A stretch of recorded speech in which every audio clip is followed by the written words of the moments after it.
দেড় দশকেরও বেশি সময় ধরে একজন মানুষ, একজন নাগরিক হিসাবে সকল গণতান্ত্রিক রাজনৈতিক অধিকার হারানোর কারণে আমাদের অনেকের মনে হয়তো এক ধরনের অসহিষ্ণুতার জন্ম নিয়েছে।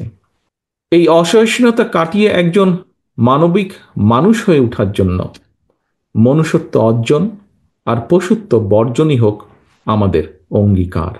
গত কয়েক বছর ধরে বাংলাদেশে কিন্তু এডিস, যে মশাবাহিত যে ডেঙ্গু জ্বর, এটা কিন্তু বেশ মারাত্মক রূপ নিয়েছে কখনো কখনো। প্রাণী সংরক্ষণ নিয়ে আপনারা যারা কাজ করছেন, যারা কম বেশি কাজ করেন, আপনাদের প্রত্যেকেরই ধারণা আছে ব্যাঙ কিন্তু এই এডিস মশার লার্ভাটা খেয়ে থাকে, মশার বিস্তারটা রোধ করতে সাহায্য করে ন্যাচারাল উপায়, প্রাকৃতিক উপায়। সুতরাং এই বিষাক্ত মশার বিস্তার রোধের জন্য বিশেষ করে শহরে নগরে ব্যাঙের জন্য নিরাপদ আবাস আমরা এখানে ফড়িং, জোনাকি পোকা, প্রজাপতির বিভিন্ন বিষয় কেন প্রয়োজন, মৌমাছির কেন প্রয়োজন, সেগুলো যেরকম আজকে শুনেছে, ঠিক একইভাবে আমি যেটি বলছি এটা অনেকেরই আপনাদের কম বেশি ধারণা আছে যে ব্যাঙের জন্য নিরাপদ যে আবাস অর্থাৎ জলাশয়ে থাকা প্রয়োজন, ঠিক একইভাবে যেরকম ফড়িং বা জোনাকির জন্য প্রয়োজন। এভাবেই কিন্তু মানব সমাজের নিরাপত্তার স্বার্থেই কিন্তু প্রত্যেকটা প্রাণীর, প্রতিটা প্রাণের নিরাপত্তায় প্রয়োজনীয় উদ্যোগ গ্রহণ জরুরি আমাদের। মানুষের অধিকার প্রতিষ্ঠার জন্য যেমন গণতন্ত্রের চর্চা বা সুরক্ষার প্রয়োজন, ঠিক একইভাবে কিন্তু প্রাণীর অধিকার নিশ্চিত করার জন্য বাস্তুতন্ত্রের সুরক্ষা প্রয়োজন। International union for conservation of nature and natural resource অর্থাৎ আন্তর্জাতিক প্রকৃতি বা প্রাকৃতিক সম্পদ সংরক্ষণ সংঘের একটি সংস্থা আছে। একজন বক্তা ওনার বক্তব্যে এই বিষয়টা বলে গেছেন। তারপরে আমি রিপিট করছি যে প্রায় এক দশক আগে তাদের যে রিপোর্ট আছে সেই রিপোর্টে বলা হয়েছে যে এই দেশে ১৬০০-র বেশি প্রজাতি প্রাণী রয়েছে। এই ১৬০০-র ভিতরে প্রায় ৩০০, আমার কাছে আমি যতটুকু জানি, উনি প্রফেসর সাহেব হয়তো আরো একটু কারেক্ট বলতে পারবেন, এর মধ্যে প্রায় ৩৯০টি প্রজাতি কিন্তু বিলুপ্তির মুখে চলে গিয়েছে। এবং এটা শুধু বাংলাদেশেই নয়, বিশ্বের আরো অনেক দেশেই কিন্তু মানুষের সৃষ্টি পরিস্থিতির কারণে অনেক প্রজাতির অস্তিত্ব হুমকির সম্মুখীন আজকে। একটি বিশাল একটি প্রিয় উপস্থিতি, আরেকটি বড় বিষয়, বাংলাদেশের গর্ব যেটা আমাদের ঐতিহ্যবাহী, ঐতিহ্যের প্রতীক রয়্যাল বেঙ্গল টাইগার, এটিও আজ এখানে আলোচিত হয়েছে। সময়ের সাথে সাথে এই বাঘও এখন মনে হয় বিলুপ্ত প্রজাতির তালিকায় খুব সম্ভব স্থান করে নিচ্ছে। আমার যতটুকু মনে আছে, যতটুকু দেখেছি আমি, ধারণা আছে ৮০-র দশকে বাংলাদেশে সুন্দরবনে বাঘের সংখ্যা ছিল খুব সম্ভবত ৪০০-রও বেশি, প্রায় ৫০০-র কাছাকাছি। সর্বশেষ যেই জরিপটা হয়েছে সেই জরিপে যতটুকু আমার ধারণা আছে সেই বাঘের সংখ্যা কমতে কমতে কমতে এখন ১০০-র কাছাকাছি এসে দাঁড়িয়েছে। হাতির সংখ্যাও এখন কমে ২০০-র নিচে চলে এসেছে বোধহয়, খুব সম্ভব, বা রাউন্ড অ্যাবাউট ২০০-র মতন হবে। ঠিক এইভাবে বাংলাদেশের আরো অনেক প্রাণী কিন্তু ধীরে ধীরে যুক্ত হচ্ছে এই বিলুপ্ত প্রজাতির তালিকায়। জনসংখ্যা বৃদ্ধি, জলবায়ুর পরিবর্তন, আনপ্ল্যান্ড নগরায়ন, নদী জলভূমি ভরাট, বন উজাড় সহ নানা কারণে, যেগুলো এর ভেতরেই আলোচকবৃন্দ আলোচনা করেছেন, নানা কারণে একদিকে জীব বৈচিত্র্য যেরকম হুমকির মুখে পড়ছে, ঠিক একইভাবে বন্য প্রাণী পাচারের ঘটনাও কিন্তু বেশ উদ্বেগজনক হারে কিন্তু বাড়ছে। আর এ সকল কারণেই কিন্তু বন্য প্রাণী, জলজ উদ্ভিদ এবং প্রাণীদের যে আবাসস্থল, এগুলোও কিন্তু সংকটের, অস্তিত্ব সংকটের মধ্যে পড়ছে। খুব সম্ভবত এখানে একজন লয়ার আছেন যিনি এ সকল বিষয় নিয়ে কাজ করেন। ওনার এটা, আমি যে কথাটি এখন বলতে চাচ্ছি, ওনার খুব ভালো বোধহয় ধারণা থাকবে বিষয়ে। খুব সম্ভবত প্রাণী কল্যাণ আইন ২০১৯, বন্য প্রাণী সংরক্ষণ ও নিরাপত্তা আইন, জীব বৈচিত্র্য রক্ষা আইন, পরিবেশ উন্নয়ন আইন, পরিবেশ সংরক্ষণ আইন, জলবায়ু পরিবর্তন ট্রাস্ট আইন, সংশ্লিষ্ট বিষয়ে দেশের অনেকগুলো আইন রয়েছে। ইনশাল্লাহ জনগণের রায় বিএনপি রাষ্ট্র পরিচালনার সুযোগ পেলে পশু পাখি বন্য প্রাণী তথা বাস্তুতন্ত্রের নিরাপত্তার জন্য এই আইনগুলোকে আমরা ইনশাল্লাহ সময় উপযোগী করব। এই আইনের অনেকগুলোর প্রয়োজন, পরিবর্ধন প্রয়োজন আছে, সেগুলোকে ইনশাল্লাহ আমরা করব।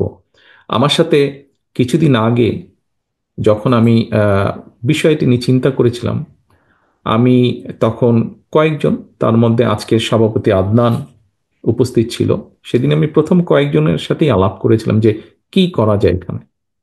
সেদিন আমি আদনানকে বলেছিলাম যে এই বিষয়গুলোতে আপনারা দয়া করে কাজ করুন এবং আমাদেরকে বলুন যে আমাদের সুযোগ হলে ইনশাল্লাহ আমরা কি কি কাজ করতে পারি।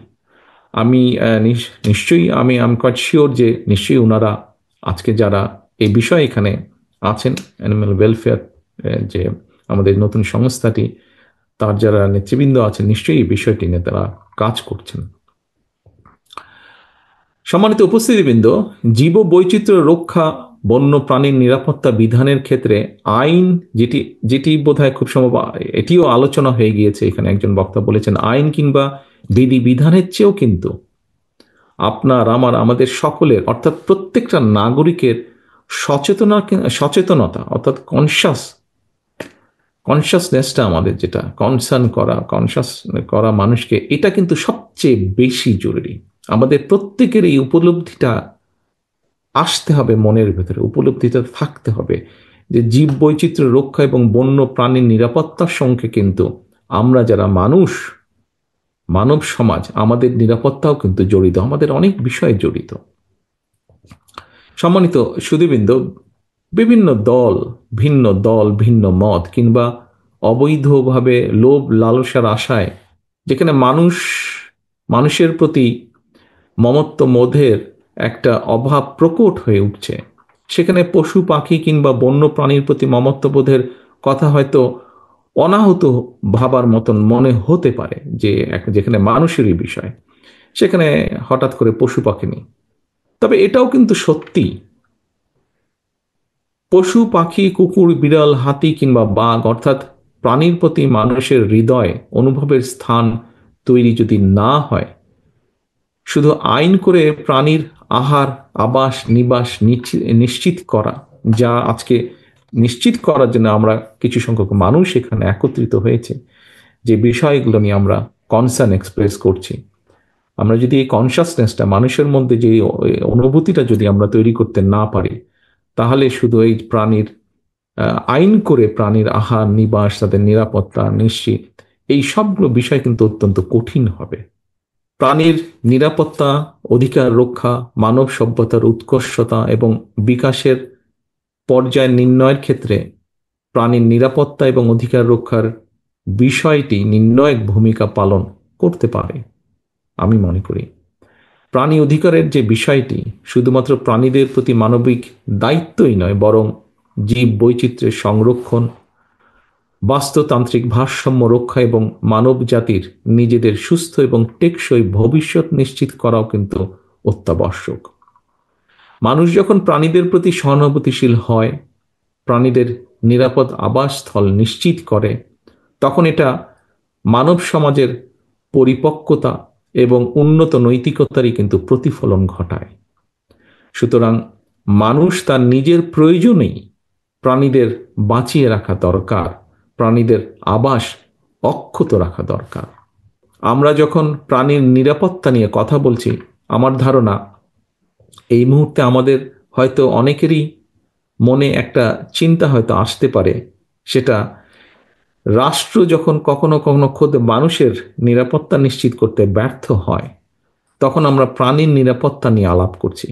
কারো মনে এই ধরনের কথা আসাটা অন্যায্য নয় হয়তো, তবে আমাদের বোধহয় এটাও জেনে রাখা প্রয়োজন, নানা ক্ষেত্রে আমাদের সীমাবদ্ধতা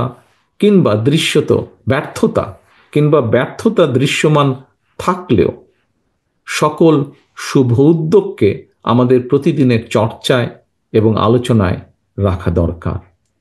আমি মনে করি, ব্যক্তিগতভাবে আমি মনে করি, গণতন্ত্রের সঙ্গে মানুষের অধিকারের সম্পর্কটা যেমন, বাস্তুতন্ত্রের সঙ্গে পশু পাখি এবং বন্য প্রাণীর অধিকারের সম্পর্কটা তেমন।